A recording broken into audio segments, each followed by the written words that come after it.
Hello and welcome back, guys. This is Sweet BattleScars again. And if you Monster Hunter fans out there guessed that this was an unboxing of a Monster Hunter figure, well, you are right. I know it's been a while, but know that this is something that I will continue to do. It is how I started my channel after all, and I do have several videos, Monster Hunter related videos on the way. So don't think that I've completely ditched Monster Hunter, and on the contrary, I'm really hoping, looking forward to the release of Monster Hunter Tri Ultimate and the release of several figures coming out in early 2013. So there will be lots more Monster Hunter to be seen in this channel. So anyway, this is the new Nendoroid Lagiacrus Hunter figure that was just released a few weeks ago. I just got mine in the mail this week. I guess with the whole holiday season, the carriers are really busy this time of year, so it took a little longer than I expected to receive my figure. But it is now here, and he is definitely cute as hell. So we're gonna be opening this little guy up and see what's inside. And of course, as you can see already by the little window here, he is a swordsman. He carries a great sword. So we're gonna be looking at the box. This is my first Nendoroid.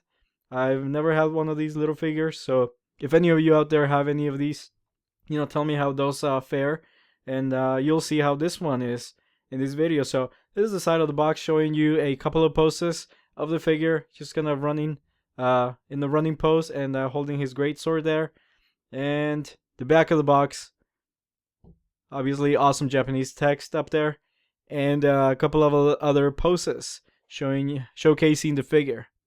Bottom of the box, another picture of the figure.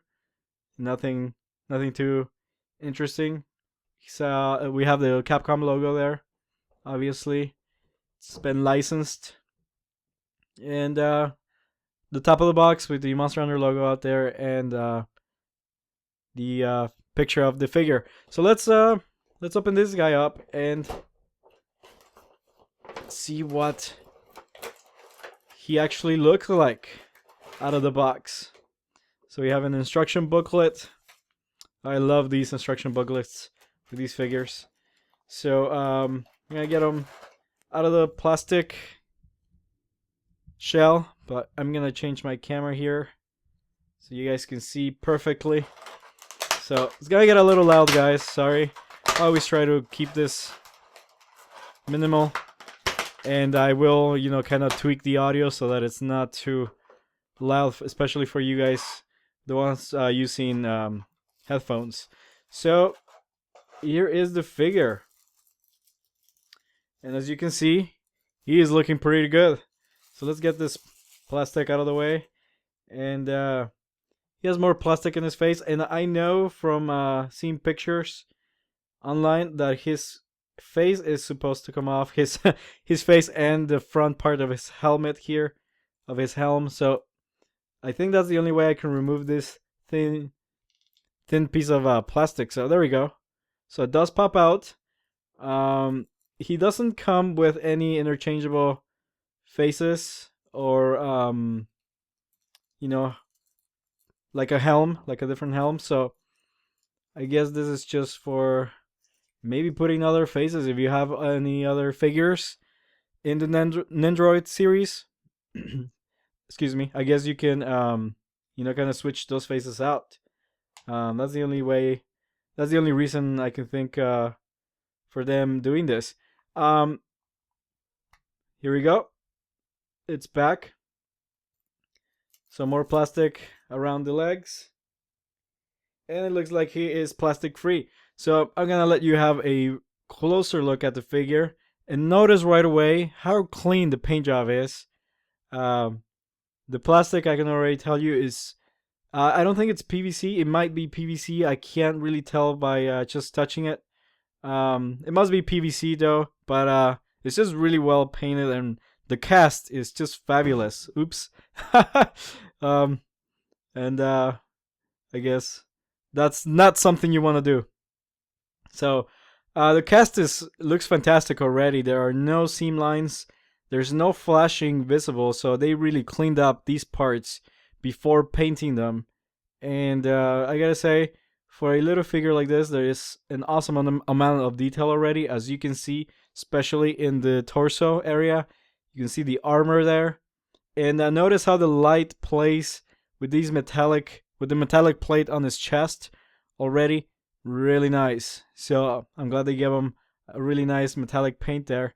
And the back here, you have the little cape, and of course this is the G rank Lagiacrus armor introduced in Monster Hunter Tri-G in Japan, and as we will see it in Monster Hunter Tri-Ultimate here in the West, finally in just a couple of months in March. So I gotta say, I'm really liking the paint, the amount of detail that they gave this.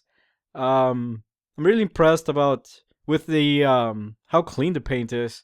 So let's get into articulation now that we saw the the perfection of the figure itself. It's just flawless. There's no scratches, no paint stains, no, everything's really clean. So thumbs up in that regard.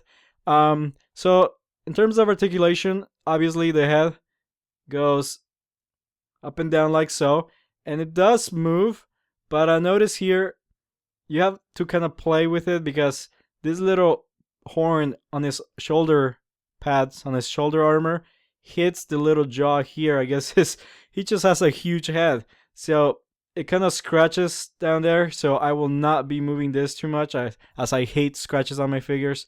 But no, you can probably go all the way around his head, but you're probably gonna end up scratching the little details here on his armor and the little jaw part of his helm.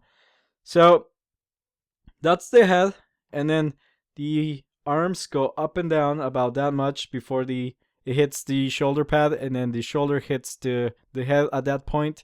So you go up and down about that much, and you go forward that much, and back about the same. So it seems it's it seems a hinge. It's not really a full ball joint.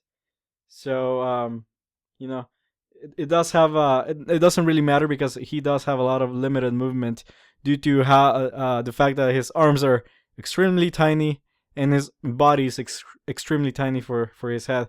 But that's the appeal of these figures. Elbow joint, is what you would expect. Just goes up about that much. So nothing too extreme. Torso. Let's see here. Torso moves about that much again before the armor starts hitting and riding. I can feel it scratching already a little bit. So the armor, it's kind of the cape. It's hitting the cape also in the back, and it's just, these figures aren't really meant to have very extreme poses, as they're so tiny. Legs go up and out about that much, and then forward about that much, so you can get some pretty cool poses that way, and then back about that much as it hits the armor in the back.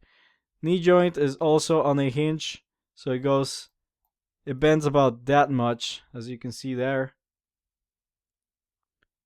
And the little feet are just on a little peg, so they kind of just move from side to side, and again, you can go all the way around these, but they do kind of hit, the armor pieces do kind of hit each other. So that's the figure, the articulation on the figure. I gotta say, it's really good. It's got several points of articulation, and for a figure this tiny, that is really good. So let's move the camera here a little more, so there you can see it better. So pretty good articulation, I gotta say.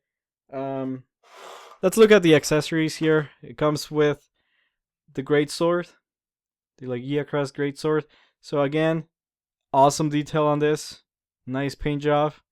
The amount of detail is it is minimal. It's not like the other warrior, the Lagiacrus warrior, that has the a lot of detail on the sword and armor. So it's a little stylized. You can see the scales here. They're just kind of round, and not so pointy. The weapon isn't as pointy either. It's stylized a little bit, but it goes with the figure really well, I gotta say. So it's very intentional. It does come with a little tail here for the armor. Again, it's part of the armor. So it just kind of here's the little tail part, and there's a little ball joint there, as you can see, and it just kind of clicks in there, like so, the other way, of course. So you have this little tail detail here, and it moves up and down and side to side, and it goes all the way around, obviously because it's on a ball joint and it's free to move. He did come with 2 extra pairs of hands, two fists, as you can see here, that are meant to hold the greatsword. So 2 of these, and then 2 of these kind of partially open palms or fists that are meant to kind of hold the sword also, but it's for different poses when he's holding the sword kind of at an angle towards the front, and I'll show you in just a second here, because the other hands can't hold the sword at an angle. So this one holds the sword at an angle, so in case you wanna have the figure point the sword kind of to the side or at a certain angle. So, and the hands on the warrior are obviously, on the hunter himself, are just relaxed hands, relaxed fists. So, they're just open. He did also come with a base that is here. It's a really simple base that comes with a little peg here, and something just went flying. I'll get it in a second. And kind of just goes like so, and it has this little peg here. Let me get that other piece.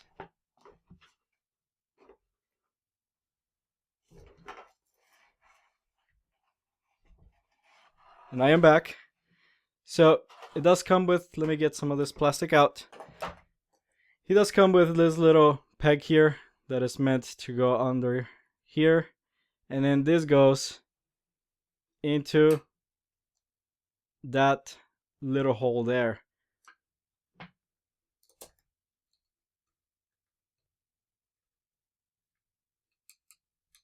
So like so, you can kind of have them stand on the base like that, and he does look pretty nice.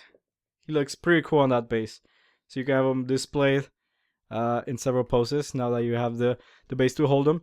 So let's switch out the hands, and I'll show you what I meant here. So we're gonna grab this closed fist for holding the sword, and the sword does come apart at several points. You have this little end here that comes out, so that you can carefully slide the hand into it, so that he can hold it. So there you go, and we're gonna put it on here.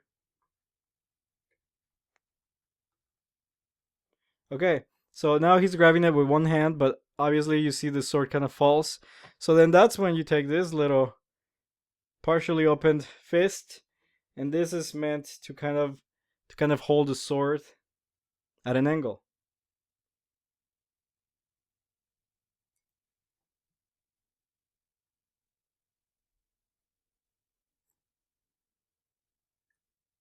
I'm gonna take the hand here actually. These things are always tricky. They never make it easy on you. But I guess it's better to just have him securely hold a sword than to, have it fall on you. So there we go. Now we have the hunter successfully holding the sword. And again, since his arms are so short, it's really difficult for him to kind of move it around. But you can get some poses as you guys saw in the pictures. Let me put him back on the base.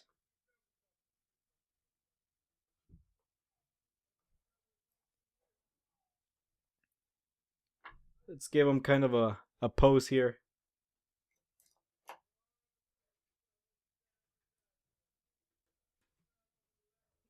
And there you go.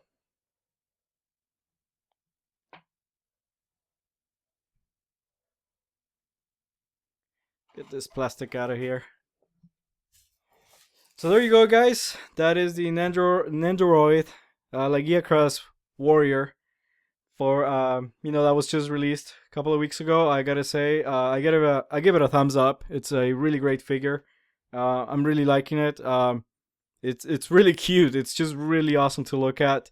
It's gonna look great on on a shelf if you do decide to have one of these. They're still on sale. There's a lot of them still available for a pretty good price on a lot of the websites that I've mentioned before, like Havilink Japan and AmiAmi and or whatever, however you pronounce their name.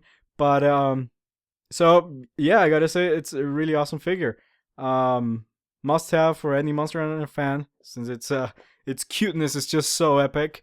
And I gotta say it's for the money, it's really good. It's got a really nice paint job and really good articulation, really nice clean casts. I still haven't seen anything wrong with it, so it's a great piece overall. So hope you guys enjoyed this unboxing and look forward to more unboxings. And I'll see you guys next time.